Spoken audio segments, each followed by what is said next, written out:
Dito sa bayan ng Uwas sa Albay, kiss your cravings goodbye! Dahil ang traditional cookie nila rito, talaga namang pinaglalaanan ng oras.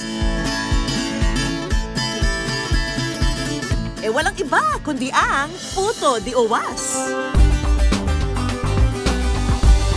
Kakaiba man sa ating nakagawian na puto, ang proseso naman ng paggawa nito hindi basta-basta na inaabot pa raw ng 10 oras.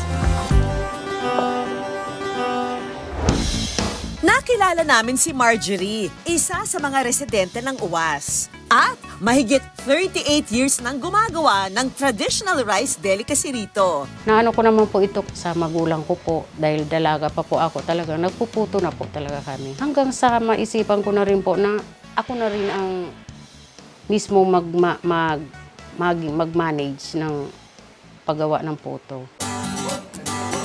Alauna pa lang daw ng madaling araw, abala na sila sa paghahanda ng panggatong. Sa paggawa naman ng puto, unang ibinababad ang bigas sa tubig bago gilingin. Saka inihahalo ang asukal, vanilla extract. Isunod na po natin yung condensed milk.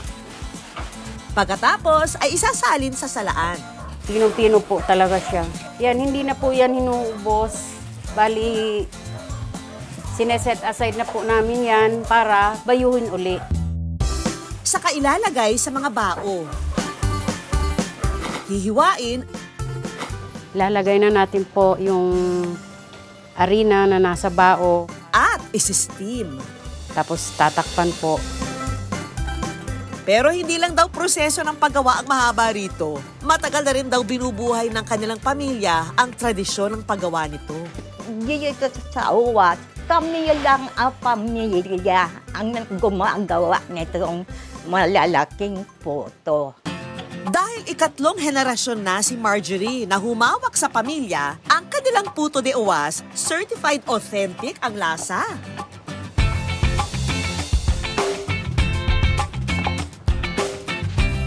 Pag hindi na po siya lumubog, ganito, luto na. Pagkatapos nitong ma-steam, muli itong tatanggalin sa bao at paghiwa-hiwalayin.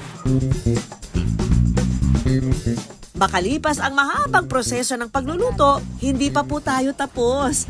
Ang mga puto, tutustahin pa sa malaking ihawan.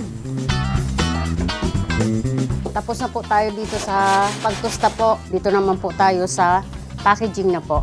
Maaga mang nahanap ni Marjorie ang tamang timpla para sa negosyo, meron pa rin daw mga naging pagsubok sa kanilang pamilya. Nang magsimula raw kasi magsama si Marjorie at ang kanyang napangasawa na si Luis, nakipagsapalaran na sila sa Maynila. Pumasok po yung asawa ko as a driver. At nang sumubok silang bumuo ng pamilya, nahirapan daw si Marjorie na magbuntis. Kaya naman pinili nilang bumalik sa probinsya. Mahirap po talaga sa Manila. Madali makuha yung pera, madali naman mawala yung pera, hindi kagaya sa probinsya. Dito muling nagbalik loob sa kanyang first love si Marjorie, ang paggawa ng Puto de Uwas. Mahirap po talaga sa isang mag-asawa na isa lang ang kumakayod. Yan ang time na nagsimula na ako gumawa ng puto. Tulad na nga ng pakikipagsapalaran ni Marjorie sa buhay, ang haba ng proseso ng paggawa ng Puto de Uwas. Pero sa lahat ng pagtsatsaga, sa buhay man o sa paggawa ng puto, palaging may naghihintay na sweet ending sa dulo. All-time favorite pasalubong ng araw ito rito. Dahil sa halagang 100 pesos, meron ka ng 3 supot ng Puto de Uwas. Marami na rin po kaming pinagdi-deliveran sa mga pasalubong center, sa fruit stand. Itinatravel po yan, pinapadala ko yan sa bus. Salamat daw sa mga tumatangkilik ng kanilang Puto de Uwas, ang 2 anak ni Marjorie na pagtapos na nilang mag-asawa sa kolehiyo. Napasok po sila sa pribadong eskwelahan. Kung wala po yung paggawa ng puto, hindi ko po mapapatapos yung 2 kong anak. Ang kanilang anak na babae, nagtatrabaho na sa bangko sa Maynila. Habang ang kanilang panganay na anak ang tumutulong ngayon sa kanilang negosyo. Pang-4 na henerasyon na siya sa pamilya na gumagawa ng puto. At ngayong araw na nga, para magpasalamat sa ilang dekada ng biyaya mula sa Puto de Uwas, ang magkakaanak, bibisita sa taong nagpasimula raw nitong lahat, si Lola Catalina. Kuya, free days. At syempre, kung may biyaya, ibahagi sa kapwa. Kaya ngayong araw, sina Marjorie Buto, sir. may hatid na sorpresa para sa mga kapitbahay. Be, free days. Ay, pretty. Opo. Ay, wow. Ate, oh. Sarap pala ng puto de uwas. Sarap naman. Yummy. Sarap isaw-saw sa coffee.